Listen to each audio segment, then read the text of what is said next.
नमो नमः। प्रिय छात्रों, आज हम संस्कृत विषय के अंतर्गत संस्कृत भाषा और व्याकरण को समझने का प्रयास करेंगे। तो देखिएगा प्रिय छात्रों, संस्कृत व्याकरण में सर्वप्रथम हम जानते हैं कि संस्कृत क्या है। तो प्यारे बच्चों, संस्कृत एक भाषा है।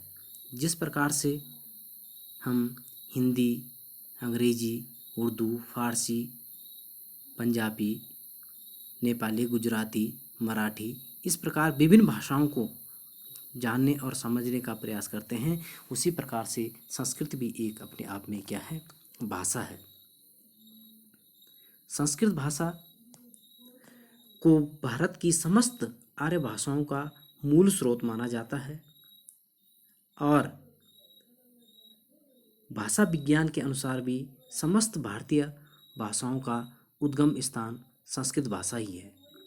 यही कारण है कि समस्त भारतीय भाषाओं में संस्कृत भाषा के शब्दों का समावेश है तथा सभी भाषाभाषी संस्कृत को पूज्य, वंदनीय एवं गौरवपूर्ण दृष्टि से देखते हैं, क्योंकि संस्कृत अपने आप में एक गौरवान्वित भाषा है और विश्व की प्राचीन भाषा भी है। विश्व का सर्वप्राचीन ग्रंथ ऋग्वेद माना जाता है और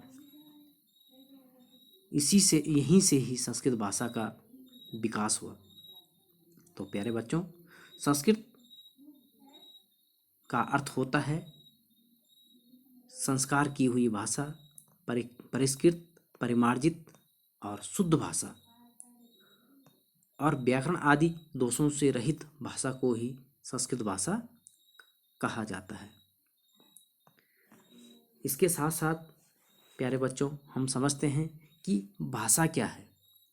भाषा शब्द भाष धातु से बना हुआ है और जिसमें आप प्रत्यय का समावेश होकर भाषा शब्द बनता है और जिसका अर्थ होता है बोलना।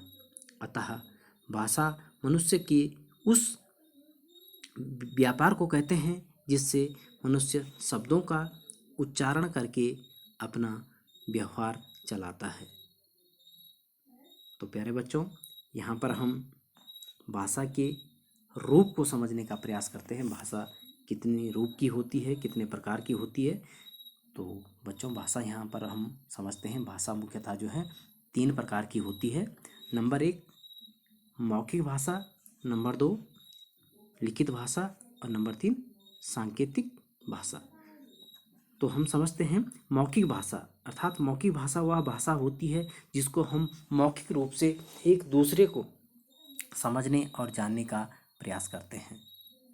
और लिखित भाषा वह भाषा होती है जिसे हम लिखकर और पढ़कर समझ सकते हैं। और सांकेतिक भाषा वह भाषा होती है जिसे हम इशारों के माध्यम से किसी व्यक्ति, वस्तु, प्राणी की अभिव्यक्ति को हम समझ सकते हैं। संकेतों के माध्यम से, इशारों के माध्यम से उसे हम सांकेतिक भाषा कहते हैं।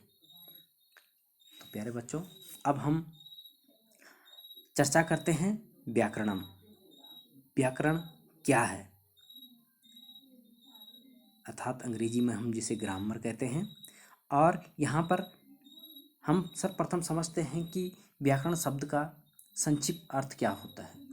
तो यहाँ पर व्याकरण शब्द वि धन आ धन करण, इन 3 शब्दों से मिलकर बना है। वी का अर्थ होता है, अगर हम इसमें संधि विच्छेद करें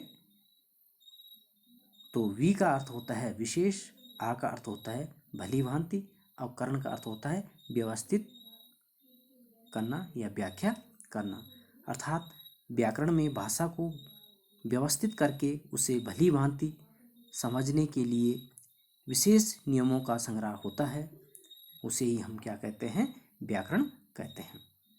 इसी प्रकार संस्कृत में व्याकरण की परिभाषा होती है व्याक्रियन्ते शब्दः अनेन आशो व्याकरणम, अर्थात जिसकी सहायता से शब्दों को पृथक पृथक भागों का पूर्ण विवेचन होता है उसे व्याकरण कहते हैं। अब यहाँ पर व्याकरण के अंगों को समझने का प्रयास करेंगे। तो व्याकरण के भी 3 अंग होते हैं। सर्वप्रथम वर्ण विचार,